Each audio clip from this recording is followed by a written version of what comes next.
hypersoniques, mais les Européens aussi, par contre, devraient mettre les bouchées doubles parce que nous aussi, on a du retard.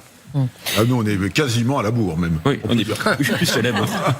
Oui, alors Donald Trump fanfaronne sur un autre sujet, et pas des moindres, qui est celui justement des stocks de l'armée américaine, dans le monde. On écoute Donald Trump, c'était hier, juste avant de quitter la Maison-Blanche pour aller dans ce meeting électoral en Floride. Nous en avons plus que nous n'en avons jamais eu. Partout dans le monde, nous avons des stocks militaires. Partout dans le monde, nous avons de vastes quantités de munitions. Et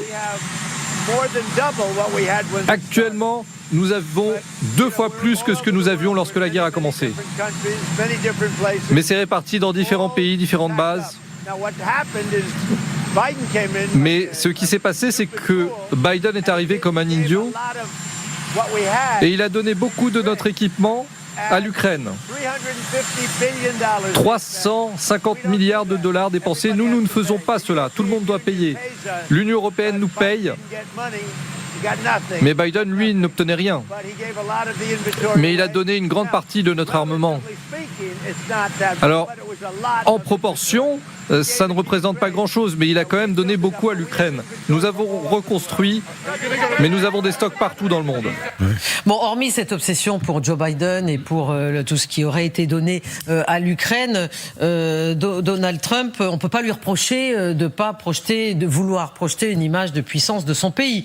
Mais le problème, Stéphane Goldin, c'est que de nombreuses sources s'accordent à dire que le stock des armements américains s'est réduit. C'est réduit pendant la guerre en Iran, c'est-à-dire à peu près, il reste 45% du stock de missiles de frappe de précision, à peu près 50% du stock de missiles THAAD, intercepteurs, et la même chose, 50% de stock de missiles intercepteurs patriotes. Bien sûr qu'il s'est réduit puisqu'ils en ont utilisé un certain nombre et donc de fait ils se sont réduits, mais d'après ce que l'on sait aussi, c'est qu'il y a aussi une industrie qui continue à oui, mais elle produit peu. Mais elle produit lentement. Alors donc ils ont demandé en tout cas d'accélérer la production, c'est ce qui est dit. Parallèlement, il faut voir aussi que malgré ce qui est dit, il y a eu encore, c'était quand avant-hier, ou il y a 4 jours, fin avril, la livraison de 6500 tonnes de matériel militaire américain sur le territoire israélien. Ça, c'était alors, hier. C'est de la petite munition, c'est du matériel léger. Mais on voit quand même qu'il y a quand même encore des stocks qui permettent de pouvoir pourvoir les Émirats arabes, de pouvoir pourvoir le Qatar, de pourvoir le Koweït. Il y a eu des commandes qui ont été faites à hauteur de pratiquement, je sais plus, 700 milliards. Oui, en tout cas. Voilà, mais quelque chose d'assez énorme. Donc, on voit très bien que malgré tout ça, c'est vrai qu'il y a eu une chute des stocks. C'est la guerre, mais qu'il y a une industrie derrière, en tout cas en train d'accélérer sa production. Oui, et on essaye en même temps de réapprovisionner les alliés, parce que on en annonce au Qatar, en Arabie Saoudite, un petit peu partout au Koweït, et en le réapprovisionnant en radars, les radars de détection avancée qui avaient été détruits notamment au Qatar et ailleurs, des radars à 500 ou 1 milliard de dollars. Et donc tout ça, ils essayent de effectivement. Pour appuyer Jacques, si vous me permettez, on va aller chercher ailleurs au monde. C'est toujours ce double discours de Donald Trump. Dans le fond, d'un côté, il y a un discours très offensif. Il y a un discours un petit peu, vous savez, il me fait penser quelquefois à Jack Sparrow dans les Pirates de Caraïbes. Parce que voilà, le pirate, les Caraïbes. Voilà. Tout à l'heure, il parlait de piraterie lui-même. Il a dit lui-même qu'il était un pirate. Donc Jack Sparrow, voilà. Votre comparaison est appropriée. Et d'un autre côté, on ne sait pas jusqu'où il veut aller, quoi. Selon la chaîne de télévision CNN, l'Iran et ses alliés ont endommagé au moins 16 installations militaires américaines dans 8 pays différents du Moyen-Orient. Parce que ça, c'est quelque chose, justement, Donald Trump ne parle pas, rendant donc la plupart de ses positions quasi inutilisables. Regardons cette carte des installations militaires américaines au Moyen-Orient. Et c'est quand même un problème, ça, Général Richoux. Est-ce qu'elle devrait être réparée ou plutôt fermée? Quelle serait la bonne position? Alors, ça dépend des bases. Il y a des bases, bon, elles sont là, elles y resteront, mais par exemple, lorsqu'il y a des avions qui sont déposés sur ces bases, les avions, forcément, il faut ils doivent être reculés bien en deçà du risque, c'est-à-dire on stationne pas des avions comme des AWACS en face de l'Iran. Mais dans ces bases qui ont été attaquées, il y a au moins 10 sites qui ont été attaqués avec les fameux radars, avec des radars dont je parlais. Alors tout n'a certainement pas été détruit, mais c'est sur les bases-là qu'il y a des radars qui sont des radars de détection avancée, notamment pour les missiles de très longue portée, notamment ceux qui tirent sur Israël, là, les fameux missiles iraniens Ramchar et Fatah. Voilà, exactement. Donc ça, ils sont obligés de les mettre aux endroits stratégiques, notamment par exemple au Qatar. Il y avait un radar, ils vont être obligés de remettre ce vecteur-là au Qatar, mais en même temps, sans doute en le protégeant beaucoup mieux pour éviter ce qui s'est passé la prochaine fois. Mais de toute manière, le risque zéro n'existe pas. La taille de l'espace aérien à défendre est en soi-même une faiblesse, forcément. C'est parce que c'est immense, il y a beaucoup de bases, et donc ça sera très très difficile de tout protéger. On peut pas le protéger comme on protège Israël, qui a la taille de, je sais pas combien, 2-3 départements français. Voilà. Donc c'est pas du tout pareil. Ce qui est intéressant dans toute guerre, du point de vue militaire, c'est que tout le monde, en général, peut réaliser, se rendre compte concrètement, in situ, de la puissance de feu de tel ou tel pays, et également de ses fragilités. Oui. Donc là, du coup, cette guerre en Iran, qu'est-ce qu'elle offre ? Eh bien, elle offre en direct aux rivaux des États-Unis, c'est-à-dire à la Chine, à la Russie, à la Corée du Nord, la possibilité d'étudier complètement à la fois ses capacités et ses limites militaires. Ça vous fait sourire, ça. Par exemple, la Chine, elle a pu constater l'efficacité de ce que vous disiez tout à l'heure, les munitions à faible coût. Ouais, voilà, elle voit d'abord comment la stratégie américaine, oui, tout est à nu, là. Aussi des vecteurs américains, de leur capacité d'action, mais aussi de leurs erreurs. Et il est très possible également que les Chinois, et ça leur permette, c'est un champ d'expérimentation pour leur propre matériel.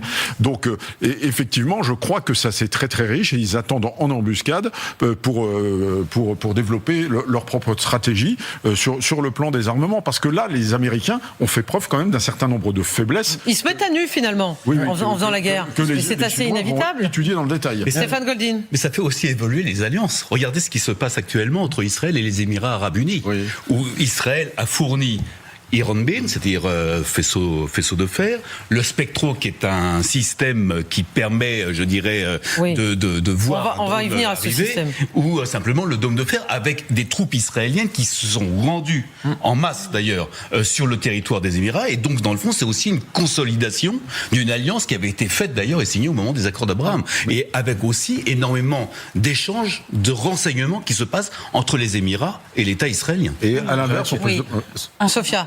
Oui, pardon. Oui, cet événement-là peut être cité comme étant une première, mais restons sur les grandes puissances. L'Amérique, la Chine, la Russie. L'Amérique a offert aux Russes, aux Chinois, le spectacle de son incompétence. Elle a montré qu'elle n'était pas capable, de venir à bout d'un pays comme l'Iran. Déjà, elle a laissé tomber l'Ukraine. C'est un spectacle affligeant. N'est-ce pas ? Elle a montré que ça fait 60 jours qu'elle est en guerre, n'est-ce pas ? Elle n'a pas réussi à venir à bout d'un pays d'une puissance régionale. Alors que sa devise, ça a toujours été de pouvoir mener 2 conflits majeurs simultanément. Ensuite, Sophia, est-ce que l'Iran devient un modèle pour beaucoup de pays du monde dans sa capacité à tenir, je dis bien, dans sa capacité à faire face aux géants, à la puissance militaire américaine ? Peut-être pas, mais elle nourrit ce récit du Sud global qu'il faudrait tenir tête à l'Occident, cet Occident. Mais qui de facto tient tête. Mais l'Iran tient tête. Tient tête. Oui, bien sûr qu'il tient tête. Oui, militairement, l'Iran tient tête. On ne sait pas ce qui se passera dans 2 semaines. Ah non, mais moi je vous parle de ce qui se passe jusqu'à aujourd'hui, au moment où nous parlons. Pour terminer, ce que je voulais vous dire, les stocks. On sait qu'il faut 6 ans pour refaire les stocks militaires américains. Les Américains. On sait deuxièmement, on a peut-être les images en régie, qu'il y a 16 sur 17 bases américaines qui ont été endommagées. Oui. Et la géographie ne changera pas avec de nouvelles frappes. Les pays du Golfe sont en face de l'ennemi, n'est-ce pas ? Et ensuite, et surtout, les États-Unis, là, ils sont venus avec une demande, et là, ils en ont 2. Et ils n'y arrivent pas, et l'économie mondiale mondiale va peut-être se retrouver à genoux. Donc, excusez-moi. Et les faiblesses sont exposées. Et elles sont exposées, et il n'a pas su s'adapter depuis l'Ukraine et ces conflits dissymétriques ou asymétriques, malgré sa puissance, il n'y arrive pas. Oui, Aurélien. Alors ça, que les Américains auront pu montrer une capacité de projection de puissance que aujourd'hui ni la Chine ni la Russie ne peuvent avoir, mais ce qu'il y a d'intéressant comme retour d'expérience, notamment pour les Chinois, c'est l'aversion des Américains au risque. Les Américains pourraient faire beaucoup mieux s'ils prenaient le risque de déployer des troupes au sol. Là, ils pourraient atteindre des objectifs qu'ils n'ont pas réussi, mais si vous mettez dans la tête des Chinois, et que vous voyez que les Américains n'ont pas envie, par exemple, d'envoyer des bateaux dans le détroit traverser le détroit d'Ormuz par peur des pertes, vous vous dites que les Américains vont pas le faire non plus dans le détroit de Formose entre la Chine et Taïwan. Et si vous êtes russe et que vous voyez que les Américains ne veulent pas aujourd'hui avoir des pertes au sol, alors que ça pourrait leur faire gagner des semaines et nous faire gagner beaucoup de temps à tous, est-ce qu'ils le feront demain en Estonie ? C'est le facteur humain, à mon sens, le fait que les Américains ne veuillent plus prendre de risques, c'est ça la grande leçon de cette guerre. Exactement. Hier, Donald Trump en Floride, dans son meeting électoral face à un public qui lui était complètement acquis, a évoqué une fois de plus, relativement longuement d'ailleurs, les Iraniens et les négociations en cours. Mais vous allez entendre qu'il parle de ses interlocuteurs iraniens quasiment de façon insultante. Ça fait partie de notre problème. On ne sait pas du tout à qui on a affaire. On nous dit c'est Mohamed et ainsi de suite. Et je demande, êtes-vous un dirigeant ? Nous cherchons un dirigeant. C'est le seul pays au monde où personne ne veut être dirigeant. Vous savez, ils demandent, quelqu'un voudrait être président ? Et personne ne se porte volontaire. C'est Mohamed qui m'appelle. Voilà. Alors c'est quand même Richard Verly. Là, on atteint. Là, Donald Trump se laisse aller quand il parle comme ça. Oui, mais vous avez quelques jours avant le secrétaire au Trésor, quand même réputé être l'un des plus sérieux de l'administration Trump, qui comparait les dirigeants iraniens à des rats dans les égouts. Donc je crois que ça devient un registre, mais c'est un registre très calculé parce que Donald Trump, il fait toujours ça. Et là, il se trouve que c'est l'Iran, c'est-à-dire quand il a un adversaire en face de lui, il le dévalorise. Il le dévalorise constamment, tous les systématiquement. Voilà, il le dévalorise aux yeux de son électorat parce qu'il veut bien montrer que lui, il est le plus puissant et que les autres ne sont finalement que des poussières qu'il va réduire à néant. Mais je crois que personne n'est dupe, y compris aux États-Unis. Donc ces plaisanteries, la réalité, c'est qu'elles font peut-être rire son auditoire, mais elles font pas rire les Américains, même si un peu une nuance par rapport à ce qui a été dit tout à l'heure, c'est quand même surprenant de voir que sa base MAGA, je parle de l'électorat, je parle pas des ténors de son camp, mais l'électorat lui reste globalement fidèle parce que il lutte contre un pays considéré comme le diable, c'est-à-dire l'Iran. Et ça, il a fait passer cette idée que l'Iran est le diable et les Américains de son camp continuent de le créditer de cette action. Oui, Stéphane Goldin. Simplement, je voudrais dire un mot en tant qu'ancien officier d'une armée. On ne doit jamais insulter son ennemi. Tout d'accord. Parce que, tout simplement, son ennemi, il y a différentes façons pour l'abattre, son ennemi. L'insulter, ça ne sert strictement à rien. Il ne faut jamais insulter non plus son intelligence. Pour l'instant, la guerre n'est pas encore terminée. Elle est encore en train de se faire, et il y a le diseux et il y a le faiseux. Soyons dans le faiseux, en tout cas du côté israélien, on reste toujours sur le même, je dirais, trend. Nous, ce que l'on souhaite, c'est la chute du régime iranien et on ira jusqu'au bout pour que ça puisse se faire. Alors justement, reparlons du régime iranien puisque nous venons d'apprendre les détails de la dernière proposition qui avait été soumise par Téhéran aux États-Unis. Je vous parle bien sûr des négociations en cours, on les oublie un petit peu, mais c'est quand même ça l'essentiel. Le document comporte 14 clauses. Selon les Iraniens, les États-Unis avaient demandé un cessez-le-feu de 2 mois, alors que l'Iran, justement, exigeait, quant à elle, un accord sous 30 jours. Donc là, on avait une grande différence entre 2 mois d'un côté, 30 jours de l'autre, Sophia. Oui, mais ce n'est pas le plus important. Là où les positions semblent irréconciliables, c'est à propos du nucléaire. Et puis, de la levée des sanctions et du dégel des fonds. Le déblocage des avoirs iraniens gelés. Plusieurs milliards de dollars qui pourraient évidemment être très utiles à l'Iran si la guerre guerre cessé et que ces sommes lui étaient restituées. Oui, donc du point de vue, Richard, des négociations en cours, on a finalement des deux côtés... le bras de fer continue. Complètement, les Iraniens nous font du Trump à l'inverse. C'est-à-dire qu'ils disent qu'ils sont prêts à reprendre la guerre ou alors à privilégier la diplomatie. Sauf s'il y a... Trump, il dit, je suis prêt à reprendre la diplomatie. Ou alors, je continue la guerre. C'est la même chose, pardon. Oui, sauf si ayons quand même un peu d'humilité en la matière, je parle sous le contrôle d'une diplomate, sauf s'il y a quand même des messages et des drafts de propositions qui circulent de l'Iran aux États-Unis et qu'on assiste à une sorte d'écran de fumée belliqueux, mais que quand même, les diplomates, eux, sont au travail. Alors, les diplomates du côté iranien, c'est des diplomates que l'on identifie. Du côté américain, c'est a priori les émissaires Jared, Kushner et Witkoff, ou alors peut-être d'autres interlocuteurs. Ce qu'il faut espérer en tout cas, c'est qu'il y a quand même des propositions qui circulent de part et d'autre. Alors il y a effectivement des propositions. On dit d'ailleurs que les Américains ont introduit également des experts, cette fois-ci, pas uniquement les deux émissaires. En même temps, ce qui est très difficile, c'est qu'il y avait un accord en 2015 qui était le maximum de ce qu'on avait pu obtenir des Iraniens. Donc Trump l'a déchiré, c'est pour obtenir la même chose, il ne sera pas crédible. Donc il y a besoin d'un accord sur les 440 kilos d'uranium enrichi. Je pense que c'est ça qui fait la différence. Mais un succès des Américains. Notons quand même, parce que ça commence à faire du temps, que la trêve tient toujours. Parce que ça, on ne le souligne pas suffisamment. Oui, qu'est-ce que ça veut dire pour vous, Général ? La trêve tient toujours. Ça veut dire que des deux côtés, on négocie, en fait. On aimerait bien un deal et pas une reprise de la guerre. Est-ce que ça veut dire, Sylvie Berman, qu'on est en train de négocier ? Oui, mais tout à fait, mais c'est toujours ce qui se passe. Je veux dire, et donc ça, c'est plutôt bon signe. C'est plutôt bon signe, effectivement. On ne sait pas si ça va aboutir, parce que les Iraniens sont obstinés. Bien évidemment, si un accord et que l'accord est satisfaisant, il y aura une levée des sanctions, au moins partielle, et un dégel des fonds. Ça paraît évident. Ça ne peut pas être dans l'autre sens. Ils ne peuvent pas commencer à exiger ça et en disant on verra ce qu'on vous donnera sur le nucléaire. Stéphane Goldin. Et toute la question va se poser, est-ce que la trêve va durer jusqu'à la rencontre entre les Chinois et les Américains qui doit avoir lieu? Ça se rapproche, c'est mi-mai. C'est mi-mai. Hein. Et rappelons aussi peut-être quelque chose qui est complètement anodin. Il y a la Coupe du Monde de football avec les Non, mais c'est vrai qu'on peut sourire. Au mois de juin. Mais c'est vrai que les Iraniens ont accepté de participer à cette Coupe du Monde. Donc, dans le fond, tout ça aussi rentre dans ce jeu, dans cette dynamique-là.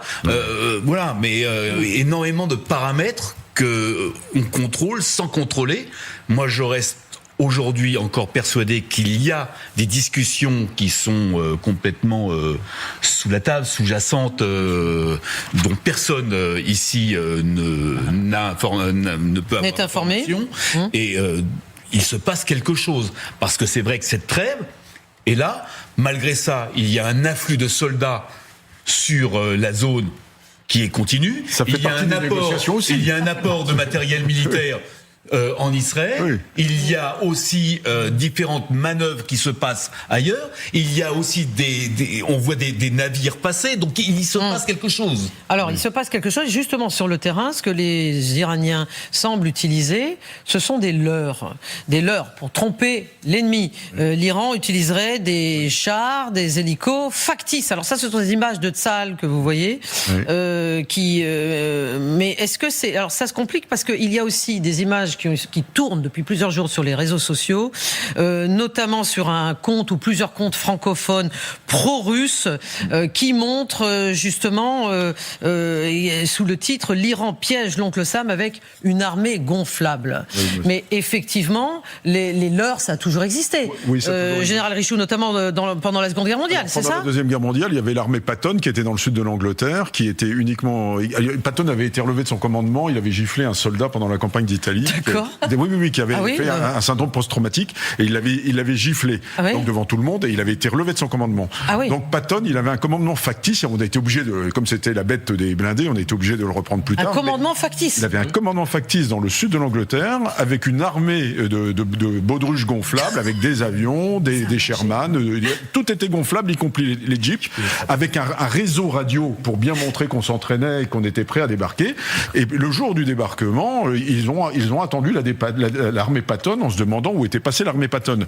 Donc ça, c'est très cool. Donc ça a fonctionné. Ça a super bien fonctionné, même bien plus qu'on le pensait, parce que ils ont pensé que ça n'était pas l'objectif principal, la Normandie, mais ils attendaient toujours l'armée Patton. Et les Ukrainiens ont fait ça très très bien aussi. Ils ont, depuis 2022, ils ont développé de l'artillerie gonflable, des chars gonflables, etc. Donc là, et les Iraniens, ils sont pas plus plus cons que la moyenne, font très exactement la même chose. Et alors, ce qui est peut-être plus étonnant, c'est que vu du ciel, avec les moyens modernes, on n'arrive pas à discerner une baudruche gonflable d'un véritable dessin. Là, c'est des dessins. Bon, là, ces images-là, expliquez-nous ces images, Stéphane Goldin, de Tsahal. Ce sont des images où on voit que c'est de la peinture, que c'est peint. C'est un leurre, en fait. Oui, c'est un leurre avec un tir sur ce leurre. Et on voit très bien que ce n'est pas une position fixe. Voilà, ce sont des images qui sont régulièrement diffusées par Tsahal pour montrer aussi la puissance de feu que pourrait avoir certains tirs de Tsahal et plus principalement son armée de l'air. Donc un leurre parmi d'autres, mais les leurres, c'est quelque chose de très très courant. C'est vrai que comme vous utilisez des leurres aussi chez Tsahal. Aujourd'hui, il y a différentes façons de pouvoir, contourner la question de ces leurres, parce qu'il y a toute la question de la chaleur thermique. Voilà. Ça, c'est un problème. La chaleur thermique divulgue le leurre. Qui était aujourd'hui. Évidemment. Voilà. Et alors c'est vrai qu'en 1945, en 1944, en tout cas, il n'y avait pas toute la même technologie qu'aujourd'hui. Oui, il y avait des avions qui photographiaient le très très haut au ciel. On voyait ça au moment du débarquement. Voilà, c'est ça. Mais toujours est-il que aujourd'hui, on est sur l'évolution de l'heure qui pourrait avoir d'ailleurs une certaine forme de chaleur thermique, justement pour fausser les données. Carrément, en plus. Mais le New York Times a fait une enquête là-dessus et précise que justement que l'évaluation des capacités actuelles de l'Iran reste difficile car le pays déploie un nombre important de leurres. Oui, la question des leurres se pose aussi pour le nucléaire, pour les fameux 440 kilos qui sont entreposés, d'après ce que j'ai lu, dans des cylindres qui peuvent ressembler en gros à des bouteilles de plongée, mais de manière beaucoup plus sophistiquée. Et il semble que les Iraniens en ont produit énormément, donc bien au-delà. Pour que, quand le commando américano-israélien ira les chercher, il se trompe de... c'est le but, en fait.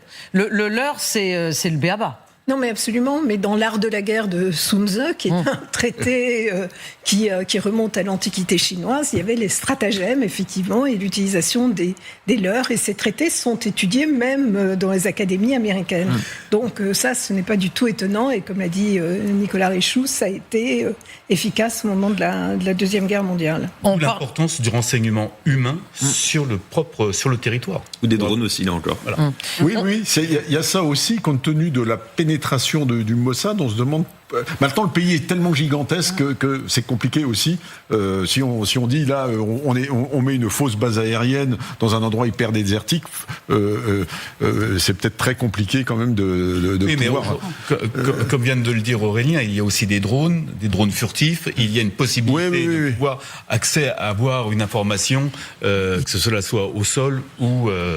Mais c'est-à-dire que les leurs font des progrès en même temps que les capacités de détection des leurrs. Donc, nouvelle forme de guerre, évolution de la guerre. C'est une vraie guerre, en fait, la guerre des leurrs. Absolument, et je rappelle ce que j'avais dit tout à l'heure en citant Rumsfeld, l'ancien secrétaire d'État à la guerre au moment de la guerre en Irak. Il disait il y a ce qu'on sait, il y a ce qu'on sait qu'on ne sait pas, et ce qu'on ne sait pas qu'on ne sait pas, le unknown. Et ça, c'est effectivement le plus dangereux.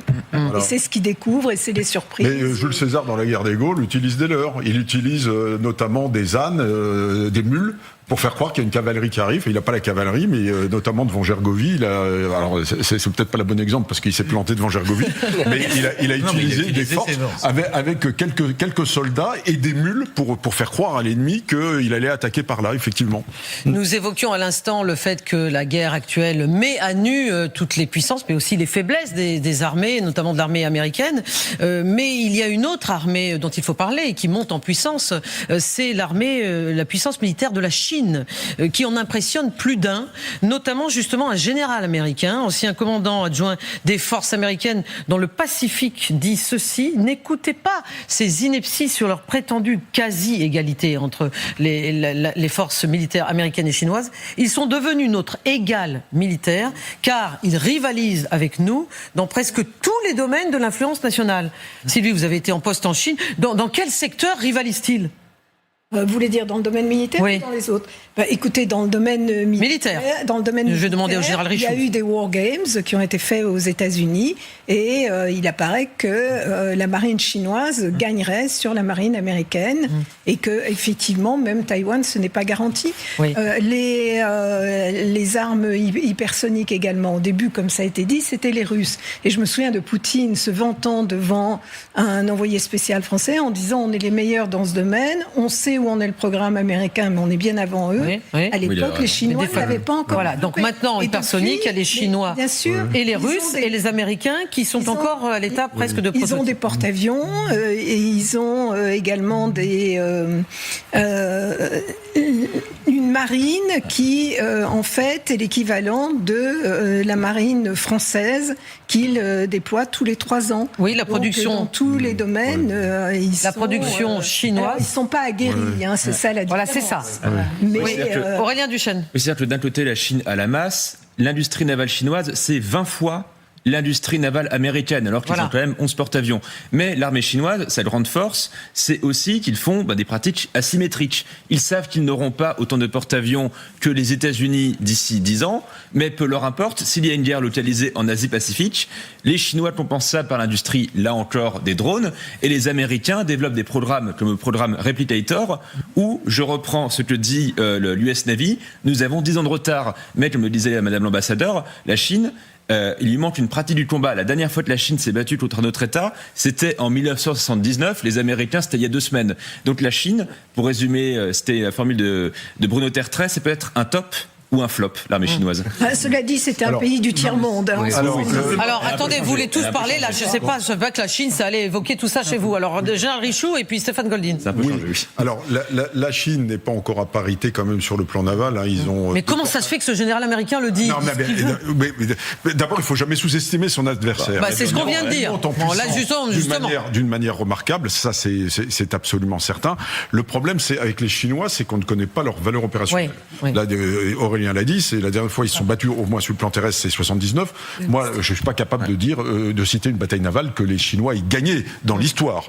Je veux dire, c'est pas une puissance navale. Je rappelle qu'au XVe siècle, ils ont brûlé leur marine et qu'ils se sont repliés pendant des siècles.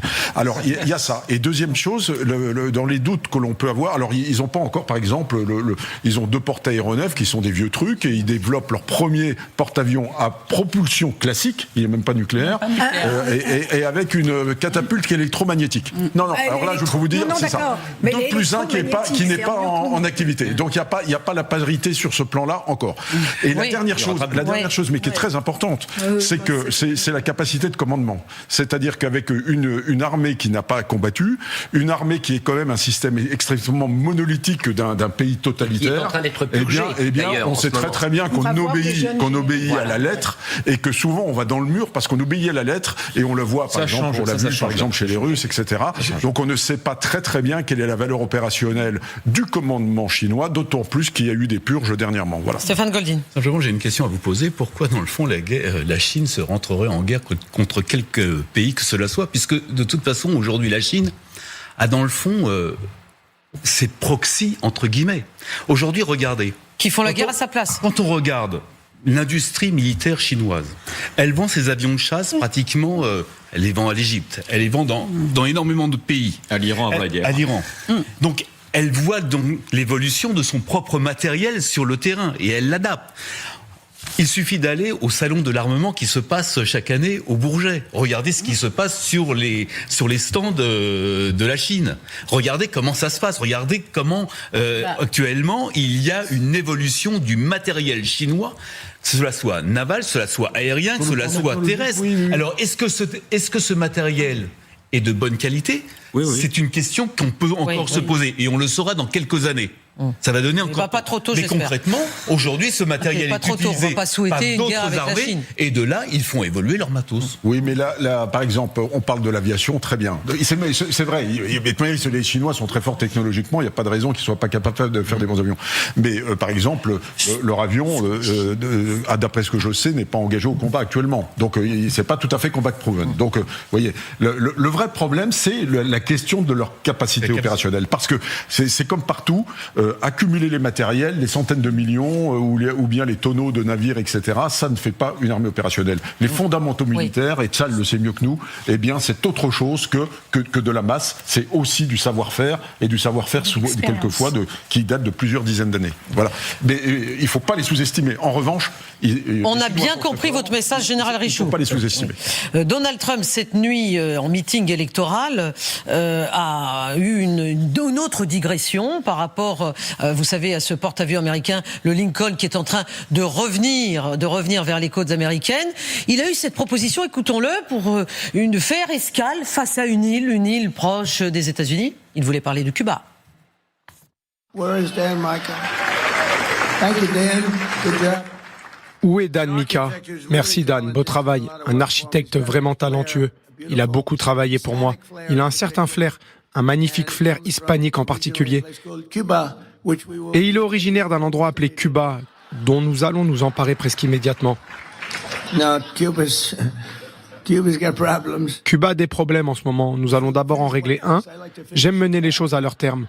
Au retour de ce que nous allons faire, au retour d'Iran, nous ferons venir l'un de nos plus grands porte-avions, peut-être l'USS Abraham Lincoln, le plus grand du monde. Il s'arrêtera à environ 100 mètres au large et ils diront « Merci beaucoup, nous nous rendons ». Pascal Drouot, merci, vous nous avez rejoint. Vous êtes expert en géopolitique, chercheur associé auprès de l'Institut Choiseul, président de l'association France-Amérique latine. Donald Trump, on a l'impression là que quand même il invente ça, enfin ça lui vient à l'idée au moment où il parle, c'est-à-dire que voilà, il suffirait que le Lincoln s'arrête devant l'île, devant Cuba, pour faire peur et que tout soit débloqué, que les Cubains se soumettent, c'est cela ? C'est un peu ça. En tout cas, Donald Trump a clairement Cuba dans sa ligne de mire. Cuba, c'est un sujet de politique intérieure américain. Oui. Et c'est vrai, comme vous le disiez durant toute l'émission, il y a tout de même un effet de vase communicant. Il est pris, embourbé dans le piège iranien et il a besoin, Donald Trump, d'un succès, il a besoin d'une victoire d'ici les élections. Enfin, Pascal Drouot, et alors il pense que ça pourrait fonctionner par exemple comme au Venezuela ? Tout à fait. Bien sûr, et ça a fonctionné au Venezuela. Non mais ça a fonctionné au Venezuela, on est d'accord. Mais en effet, il est en train de mener à bien une stratégie d'étranglement. En effet, aujourd'hui, les leaders cubains, s'ils ne sont pas poursuivis pour des dossiers de trafic de drogue comme Nicolas Maduro, ils sont pour autant placés sous sanction notamment de l'administration du Trésor américain. Et en effet, dans l'idéal pour Donald Trump, il s'agit de frapper au cœur, de toucher sans doute Miguel Díaz-Canel et peut-être même Raúl Castro. Alors, il y a un blocus pétrolier, Aurélien Duchesne, face à Cuba, comme à Hormuz, mais qui est là depuis le mois de janvier. Oui, absolument. Et il y a la stratégie de la pression maximale qui est employée aussi bien s'agissant du régime cubain que du régime iranien. Simplement, alors, les décennies précédentes nous ont montré que la pression économique sur le régime cubain n'a débouché ni sur une révolte populaire massive, ni sur un effondrement interne du régime. On peut, enfin, c'est mon opinion personnelle, espérer qu'il y ait cette fois un effondrement du régime, mais le scénario à la vénézuélienne, aujourd'hui, on l'imagine mal se répéter, sauf intervention armée, quoi. Oui, mais Pascal Drouot, justement, Donald Trump a annoncé plus sérieusement hier un durcissement des sanctions contre l'île qui est située quand même, rappelons-le, à 150 km seulement des côtes de Floride. Mais est-ce que cette île représente, je cite, une menace extraordinaire pour la sécurité nationale des États-Unis ? En tout cas, c'est ce que Donald Trump a déclaré le 29 janvier. C'est ce qu'il prétend. Il a affirmé que Cuba représentait une menace inhabituelle et extraordinaire, ce sont les termes, pour la sécurité nationale américaine. Maintenant, Cuba, c'est un pays qui a une indépendance, qui est indépendant depuis 1902 seulement. j'allais dire, qui a connu tout au long de son histoire, et notamment au XIXe siècle, des projets d'annexion des États-Unis, d'achat des États-Unis à l'Espagne, d'occupation américaine, 1898-1902. Bref, c'est un territoire qui est connu, vous l'avez parfaitement dit, on est à 170 km des côtes de Key West, 370 de Miami, c'est véritablement l'arrière-cour, mais plus encore. Cuba et la communauté cubaine établie aux États-Unis, elle a totalement pénétré depuis des décennies, et notamment depuis l'arrivée de Castro à La Havane en 1959, l'administration américaine d'une part, et la Chambre et le Sénat américain. Aujourd'hui, on parle de Marco Rubio, mais nombreux sont les élus au Congrès, au Sénat, qui ont influencé depuis des décennies la politique américaine. Absolument, et en fait, c'est une évidence, ils connaissent mieux Cuba, le régime cubain, qu'ils ne connaissent le régime iranien. Donc ça leur donne un certain nombre d'atouts. Cuba mais est-ce que ça peut changer la donne ? Est totalement étranglé pour le moment parce qu'ils n'ont plus le pétrole cubain. L'activité économique sur l'île, vénézuélien. L'activité économique sur l'île est complètement paralysée. Pour le moment, oui. Et donc, ils ont une stratégie vis-à-vis de Cuba. Moi, j'étais convaincue qu'ils s'attaqueraient à Cuba avant l'Iran pour avoir une nouvelle victoire. Il ne faut pas oublier qu'il y a attention, Donald Trump dit au retour, en passant. Qu'il y a une échéance qui est plus importante que les midterms, c'est le 250e anniversaire des États-Unis. Donc au mois de juin. Là, il veut montrer simplement, j'aimerais porter à votre connaissance la réaction côté cubain, puisqu'il y a eu ce durcissement des sanctions, et immédiatement sur X, le ministre des Affaires étrangères cubain a dit ceci: ces mesures sont illégales et abusives. Ce n'est pas un hasard si elles ont été annoncées le 1er mai, le jour même où, affirme-t-il, des millions de Cubains sont descendus dans la rue pour dénoncer le blocus américain et le siège énergétique. Alors, on va voir des images de manifestations, puisque effectivement, il y a eu des manifestations hier dans la capitale, mais Pascal Drouot, que dénonçaient, alors c'était pas des millions, j'ai pas vraiment l'impression, mais est-ce qu'ils dénonçaient le blocus américain, ou est-ce que c'est autre chose qui était dénoncé, peut-être les conditions économiques de l'île ? Bien sûr, c'est un tout, mais il y a avant tout une stratégie de simple rhétorique.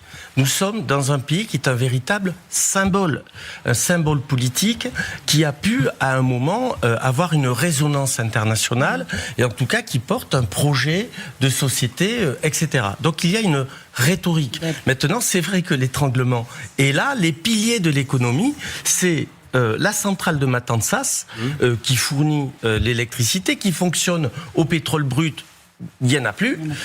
Et c'est évidemment la zone de production, la raffinerie de Cienfuegos, parce qu'il y a un peu de pétrole à Cuba qui arrive à produire 40% de ses besoins. Mais en effet, nous sommes dans cet étranglement avec ce projet politique américain. Là, on est devant les locaux de la délégation officielle américaine à La Havane, et il est évident que le régime doit reprendre sa rhétorique. Maintenant, il doit le faire avec d'autant plus de force que, comme à Cuba, les États-Unis, comme au Venezuela, les États-Unis négocient, et les Cubains négocient.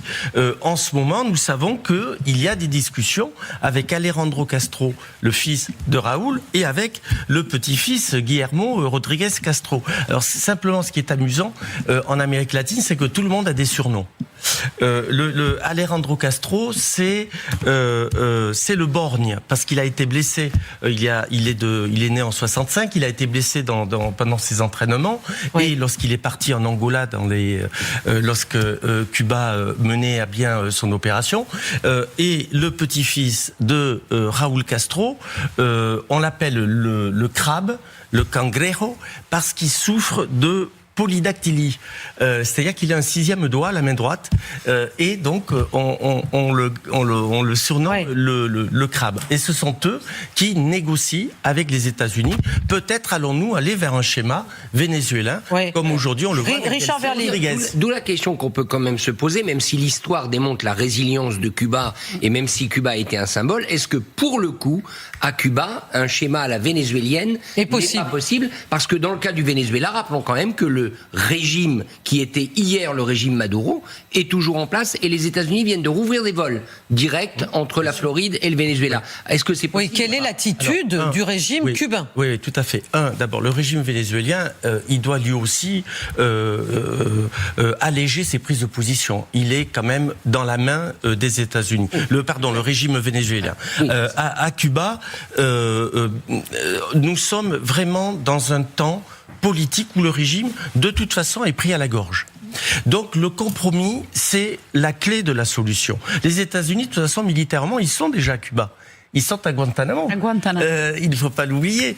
Mais on est vraiment dans l'arrière-cour, dans une vie au quotidien où Cuba a parfaitement, et vous l'avez dit très bien, où les Américains connaissent très bien Cuba, mais attention, Cuba connaît parfaitement bien les États-Unis. Oui, c'est mutuel. Mais bien sûr. Sylvie Berman. Alors d'abord, des manifestations comme ça, il y en a toujours à Cuba. Elles sont organisées par le gouvernement, j'en ai vu, donc ça, c'est pas très surprenant. Ensuite, je pense qu'une grande partie du peuple cubain en a marre de ce régime, en a marre des privations et serait ravi de rétablir des relations avec les Américains et qu'effectivement un compromis soit trouvé. Bien sûr. Mais Général Richoux, est-ce que d'un point de vue militaire, ce qu'a affirmé de façon quand même assez inattendue et abrupte Donald Trump, presque en passant, qu'est-ce que ça pourrait donner concrètement? Alors, un porte-avions en passant, ça donne l'Iran en fait, ça donne rien du tout. Je veux dire, s'il veut faire une forte invasion, on se rappelle quand même que la baie des Cochons en 61, ça n'avait pas été une partie de promenade parce qu'en fait, les plages permettent pas vraiment de beacher comme à Omaha, ou comme sur les îles Pacifiques. Il y a une barrière de corail, donc on peut pas approcher les navires de la terre ferme. Alors, est-ce que ça veut pas dire qu'il y a rien d'impossible, mais j'aurais tendance à penser plus à une opération aéroportée s'il se passait quelque chose qu'une opération. Mais de toute façon, Donald Trump ne va pas, même s'il y avait une opération envisagée, donner dans le détail ce qui va se passer. Non, mais qu'est-ce qu'on veut faire? On veut enlever qui là? Je veux dire, il y a le but de l'opération. Je veux dire, si c'est une invasion de l'île, il est quand même très très mobilisé à l'autre bout de la planète. À mon avis, ça va être très compliqué pour lui. Pascal Drouot, est-ce que ça fait peur, ces rodomondades de Donald Trump? Est-ce qu'elles font peur à Cuba? Elles font pas peur au régime, mais en effet, il y a un facteur de lassitude dans la population. Simplement, n'oublions pas que depuis le mois d'août 2025, il y a une opération militaire en cours dans les Caraïbes, Sarson Spare, Lance du Sud, qui continue. Rappelez-nous en 2 mots, il s'agit des cartels de la drogue. Absolument, cartel de la drogue, sujet de sécurité nationale et qui a aussi pour objectif de protéger, ce sont les termes des États-Unis, de l'administration, de protéger la nation américaine, donc de contrôler les routes notamment d'immigration. Mais Cuba est totalement concerné et un autre pays, là aussi, où la pression commence à s'exercer, c'est Haïti. Haïti, Cuba, mais pour le moment, Donald Trump est particulièrement occupé en Iran, l'Iran avec laquelle il négocie, puisqu'on connaît sa propension pour l'art du deal, le livre qu'il a écrit sur l'art du deal, mais effectivement, ce qui se passe en Iran dépasse tout ce à quoi il avait pu réfléchir sur l'Iran. On n'est d'ailleurs pas tout à fait sûr qu'il ait beaucoup réfléchi à ce qui allait se passer en Iran avant de s'y rendre. Et la nuit dernière, voici ce que Donald Trump a dit juste avant de partir à un meeting électoral avec des propos très forts sur ce qui pourrait se passer dans les jours, dans les semaines à venir du côté de l'armée américaine en République islamique d'Iran. Est-ce qu'on veut les pulvériser une fois pour toutes ou est-ce qu'on veut essayer de conclure un accord? Telles sont les options. Voulez-vous aller les pulvériser? Je ne préfère pas. Pour une raison d'humanité, je ne préfère pas, mais c'est une option. Voulons-nous intervenir massivement et les anéantir ou voulons-nous faire quelque chose d'autre? Leur direction est très désorganisée et ils ne s'entendent pas les uns avec les autres. Est-ce que c'est, Richard Verly, un don particulier de Donald Trump, je vais être gentille, pour l'ambiguïté stratégique, ou serait-ce la propension naturelle qu'il a à dire tout et son contraire pratiquement dans la même phrase? C'est peut-être plus rationnel qu'on ne le pense. Donald Trump a toujours, vous faisiez référence à son livre tout à l'heure quand il était promoteur immobilier, il a toujours négocié avec un bâton. Il a toujours théorisé cette idée qu'on ne négocie bien quand on a un gros bâton pour faire peur à l'adversaire et pour assommer l'adversaire. Il a toujours fait ça dans les affaires. Donc il transpose ça dans la diplomatie et il ne comprend pas que la diplomatie et la rivalité entre États, en l'occurrence la guerre entre États, ça n'a rien à voir avec un conflit immobilier. Mais cette idée que vous négociez sans avoir un revolver posé sur la table,